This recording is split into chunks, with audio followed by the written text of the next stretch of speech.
All right, good morning. This is Mr. Parker with EdTech. And today, I had been promising that if you subscribe to the email, to the Google Classroom channel, that I would give you some tips on building this device. And here I am. I'm going to give you a couple good tips using the F word. No, not that F word. The F word that we use in physics called friction. And so there are two places. Normally, friction is not a good thing. If I had this device here, this bushing, the outside of the axle, if this were too small and it rubbed against the axle like I'm pressing it down, and the axle barely turns. But in this instance, I don't want any friction there, so that'll turn smoothly. So this is where you don't want friction. But there are some places that you could benefit from a little friction in this device.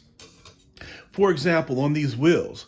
Now, as I alluded to earlier, these wheels are very smooth, and as they try to roll, they spin because there's no friction there. If it had just a little bit of friction to it, they would get a little bit better grip and they would roll more freely. Look at that first video where my car, when I tested it and the car slid and just spun its wheels. That's not a good thing.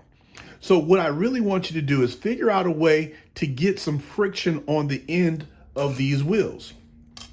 Now, in my cheat codes, there are a couple different ways to do that. One is the simple thing that we call sandpaper.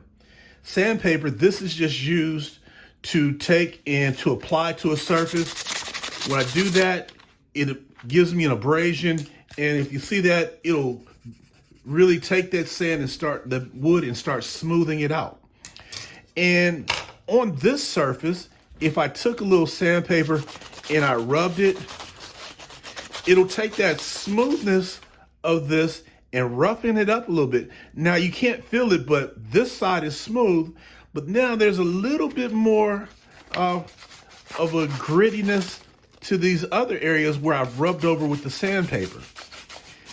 Now so it doesn't move as easily. It grabs my finger a little bit better now than it does without it.